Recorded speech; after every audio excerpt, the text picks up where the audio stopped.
नमस्कार दोस्तों, मैं हूं सोनू पांडे और आपका हमारे चैनल अपना पहाड़ और संस्कार के सनातन यात्रा के 7वें भाग में आपका स्वागत है।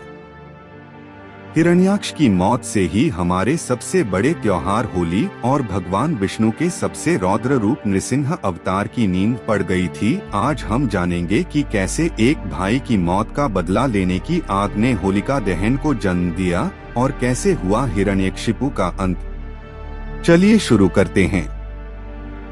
हिरण्याक्ष की मौत के बाद उसका सगा भाई हिरण्यकशिपु क्रोध से पागल हो गया।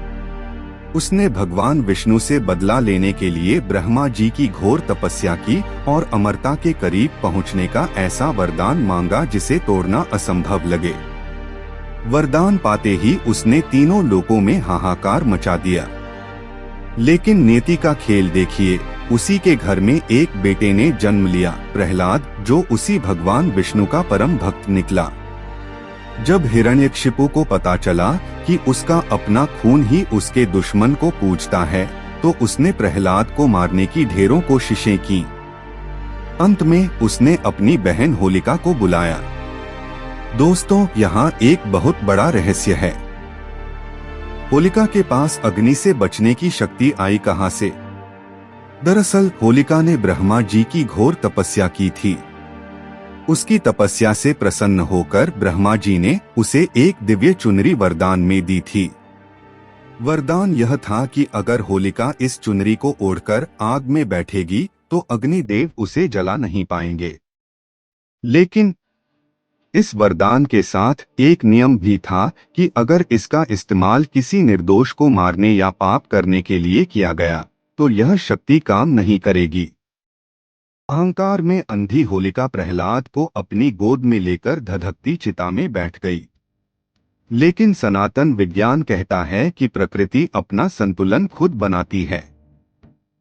जैसे ही आग लगी, एक तेज हवा का झोंका आया। होलिका के पाप के कारण वरदान टूट गया और वह चमत्कारी चुनरी होलिका के ऊपर से उड़कर सीधे प्रहलाद पर आ गई।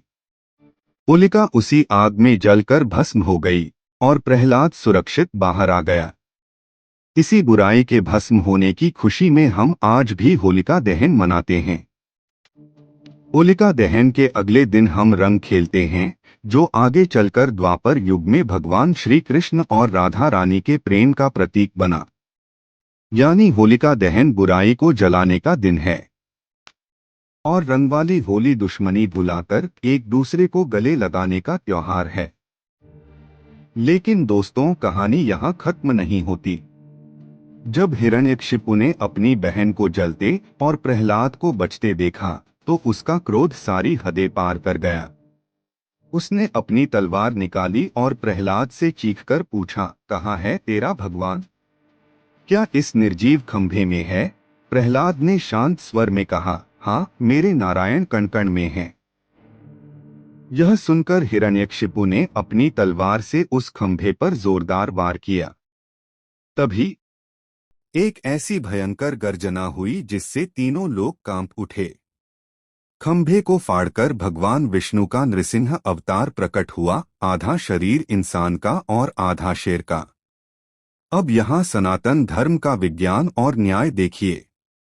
हिरण्यकशिपु को ब्रह्मा जी से वरदान था कि उसे न कोई इंसान मार सके, न जानवर, न दिन में मरे न रात में, न घर के अंदर न बाहर, न धरती पर न आकाश में, और न ही किसी अस्त्र शस्त्र से। भगवान नृसिंह ने ब्रह्मा जी के वरदान का पूरा सम्मान किया। उन्होंने हिरण्यकशिपु को पकड़ा और उसे गोधूली बेला में, शाम का समय, न दिन न रात, महल की चौखट पर, न अंदर न बाहर, अपनी जांघों पर लिटाकर, न धरती न आकाश, अपने तेज नाखूनों से, न अस्त्र न शस्त्र, उसका सीना चीर कर उसका वध कर दिया। इस तरह एक अहंकार का अंत हुआ और भक्त प्रहलाद के सत्य की जीत हुई। दोस्तों, यह है हमारे सनातन धर्म की गहराई, जहां हर अवतार और हर त्योहार के पीछे एक ठोस विज्ञान और ब्रह्मांडीय नियम छिपा है। अगर आपको यह महाकथा पसंद आई तो वीडियो को लाइक करें, अपना पहाड़ और संस्कार को सब्सक्राइब करें। जय सनातन, जय हरि।